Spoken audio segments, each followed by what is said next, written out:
Weather update tayo mga kapatid. Nakapasok na ang isa sa tatlong binabantayan nating bagyo na nakapalibot sa ating area of responsibility. Yan nga ang bagyong may international name na Saudel. Kanina po yung alauna, 1:20 PM ng tanghali at yan nga po ay nabigyan na ng local name na Obet. Itong bagyong Obet ay huli pong namataan ng pag-asa sa layong 1,350 kilometers east-northeast ng extreme northern Luzon. Hindi po yan tatama sa anumang bahagi ng ating kalupaan at yan po ay hindi rin magtatagal sa ating area of responsibility at posible rin makalabas ngayong gabi hanggang mamayang madaling araw. Samantalang narito pa rin po yung dating bagyong Neneng, ang bagyo pong may international name na Gaineri. Ito naman po ay huling namataan ng pag-asa sa layong 595 kilometers north-northwest ng Itbet, Batanes at may taglay na lakas na hangin na nasa 45 kilometers per hour. Malapit sa kanyang gitna at kung minsan may mga pagbugsong umabot sa 55 kilometers per hour. Pero sa ngayon, yan po ay sumasayad na dito sa eastern portion ng China.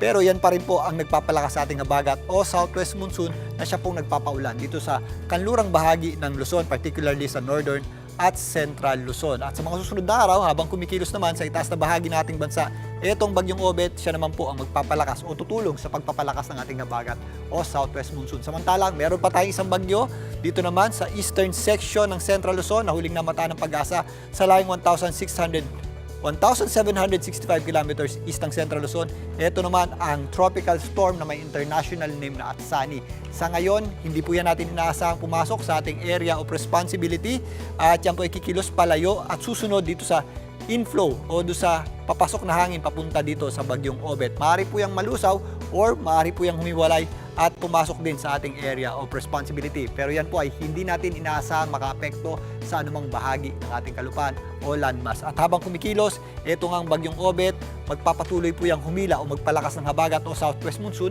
na siya naman po magpapaulan sa kanlurang bahagi ng Luzon sa mga susunod pang mga araw. Sa ngayon, dahil po sa ating habagat, asahan pa rin po natin ang maulang panahon at minsan may kasama rin pong malakas na hangin dito po sa area ng Batanes at extreme northern Luzon. Mataas naman po yung ating tsansa ng pag-ulan at posible yung ating mga kalat-kalat na pag-ulan at minsan malalakas po yan kapag meron tayong thunderstorms sa mga areas ng northern Luzon, kasama po dyan ng Cagayan, Apayao, Kalinga, mga kabundukan ng Cordillera, lalong-lalo na sa Ilocos region, kasama po dyan ang La Union at Pangasinan. Posible rin yung ating mga kalat-kalat na pag-ulan sa Central Luzon, lalong-lalo na po sa areas ng Zambales at Bataan. Dito nga sa Metro Manila, bagamat nagpapakita na po yung ating araw, is mataas din po yung ating tsansa ng pag-ulan. Posible po yung ating mga kalat-kalat na pag-ulan at thunderstorms, ganun din po sa areas ng Rizal.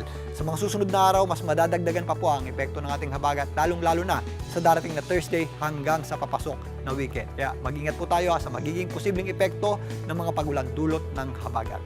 Dito nga sa Metro Manila, magpapatuloy po ang magandang sikat ng araw sa umaga. Mas maulap po ang panahon natin, lalong-lalo na sa dakong hapon hanggang gabi at pataas po o tumataas yung ating mga possibilities ng mga pag-ulan at thunderstorms. Kaya sa mga lalabas ng bahay, huwag pa rin po natin kalimutan ang pagdadala ng payong o anumang pananggalang sa ulan. Magagamit po natin yan sa mga biglang buhos ng malakas na pag-ulan dulot ng thunderstorms, lalong-lalo na sa hapon at gabi. At yan muna ang latest. Sa ating lagyan ng panahon, muli ako po ang inyong weather frontliner, Alvin Pura, na laging may panahon para sa iyo.